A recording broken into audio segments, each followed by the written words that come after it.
Assalamualaikum warahmatullahi wabarakatuh. Anak kelas 3, pada kesempatan kali ini kita akan melanjutkan materi yang kemarin, ya, yaitu pada kesempatan kali ini kita akan belajar tentang benda padat, ya. Perhatikan. Nah, jadi benda padat itu memiliki ciri-ciri. Yang pertama, benda padat itu memiliki bentuk yang tetap dan volume yang tetap, ya. Berdasarkan konsep tadi, coba kita amati sama-sama beberapa contoh benda padat yang ada di sekitar kita, ya. Coba nanti kalian tuliskan di sini contoh benda padatnya apa, lalu nanti kalian berikan tanda sesuai dengan sifatnya, ya. Nanti berdasarkan ini nanti kalian bisa simpulkan bahwa benda padat itu memiliki ciri-ciri. Yang pertama, volumenya tetap, bentuknya juga tetap atau tidak berubah, ya. Nah, sekarang di sini ada sifat benda padat, ya. Berdasarkan tadi yang saya bisa jelaskan, maka kalian nanti tuliskan sifatnya di sini, ya. Oke. Nah, selanjutnya di sini ada soal latihan. Nah, di sini ada soal latihan terkait dengan jarak, ya. Nah, di sini ada suatu soal, contohnya kayak kemarin, ya.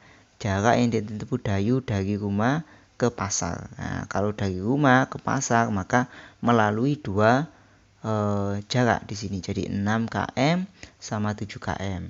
Karena dari sini sampai sini yang ditanyakan, maka tinggal dijumlahkan. Jadi 6 km ditambah 7 km. Oke.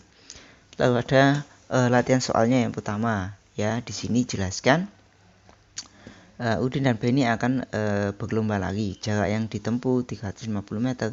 Lomba pun segera dimulai. Saat Udin telah sampai di garis akhir, Beni baru menempuh 200 meter. Berapa meter sisa jarak yang harus ditempuh Beni sampai ke garis akhir? Nah, ini tanyakan sisa, maka tinggal kalian kurangi nanti, ya.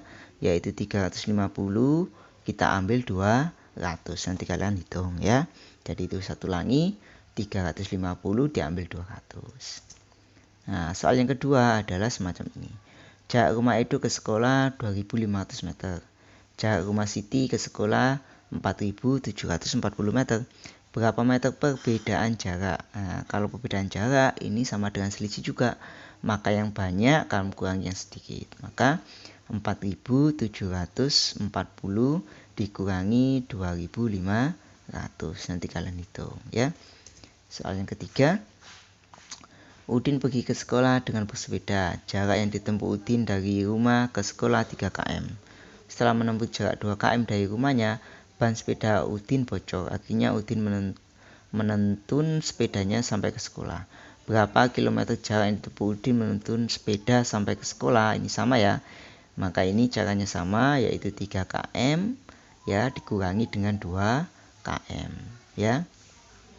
Oke, yang keempat. Lain dan keluarganya pergi ke Bandung naik bus. Jarak Jakarta ke Bandung 130 km. Bus telah menempuh jarak dari Jakarta ke Bandung sejauh 50.000 meter. Berapa kilometer jika jarak yang harus ditempuh bus tersebut? Sisanya, ya. Di sini ada 50.000 m atau meter. 50.000 meter ini kita bisa ubah dalam bentuk km. Dengan cara apa? 50.000 m ke km, maka nolnya hilang 3, maka tinggal 50 km. Maka jarak sisanya adalah 130 diambil 50. Ya, satu ulangi, 130 diambil 50. Oke. Nah, di sini ada soal yang kelima. Ya. Di sini disampaikan jarak rumah Siti ke sekolah 3 kali jarak dari rumah ke pasar.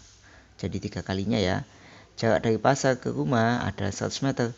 Berapa jarak yang ditempuh Siti dari rumah ke sekolah? Nah, di sini jelaskan dari pasar ke sekolah 3 kalinya, maka 3 kali 100 sama dengan 300.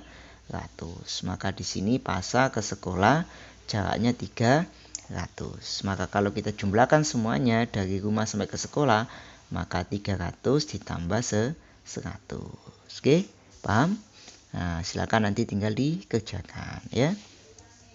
Nah, selanjutnya kita mempelajari tentang benda cair dan sifatnya, di mana dijelaskan bahwa hampir 70% permukaan bumi ini berupa cairan, berupa lautan, ya. Dan juga disampaikan 2/3 bagian merupakan cairan berupa air laut, ya. Nah, di sini ada beberapa contoh terkait dengan benda cair dan sifatnya, di mana benda cair itu sifatnya bentuknya berubah-ubah menyerupai wadahnya atau menempati wadahnya ya. Dan yang kedua, volumenya selalu tetap ya. Jadi volumenya tetap, bentuknya sesuai dengan wadahnya. Itu adalah sifat dari benda cair. Nah, berdasarkan itu nanti kalian sebutkan contoh-contoh benda cair, lalu kalian amati sifat-sifatnya ya. Oke, selanjutnya di sini tentang tubuh manusia, di mana jelaskan ternyata tubuh manusia 2/3-nya itu terdiri dari cairan. Ya, ada getah bening, ada darah, ya. Jadi hampir 2/3%-nya itu berupa cairan. Nah, di sini juga jelaskan bahwa tubuh kita kalau kita ingin hidup dengan sehat, maka kita harus dapat berolahraga dengan baik ya. Dan ketika mau berolahraga maka selalu diawali dengan pemanasan sehingga otot kita tidak akan mengalami kram ya. Lalu di sini ada teks bacaan, silakan nanti dibaca. Teks bacaan ini terkait dengan kegiatan di lingkungan masyarakat ya. Nanti kalian baca dengan baik teks bacaan tersebut. Nah, setelah kalian baca teks bacaan tersebut, maka kalian bisa diskusikan ya kira-kira apa yang memudahkan pekerjaan itu bisa cepat selesai ya. Selain itu nanti kalian juga bisa mencari kira-kira kegiatan gotong royong apa yang bisa dilakukan di lingkungan tempat tinggal kalian, di rumah dan di sekolah. Kira-kira kegiatan gotong royong semacam apa. Oke, demikian pelajaran kali ini. Serta kiri, jangan lupa tadi tugasnya dikerjakan dengan baik sesuai dengan penjelasan yang tadi Ustaz sampaikan. Kita akhiri. Wassalamualaikum warahmatullahi wabarakatuh.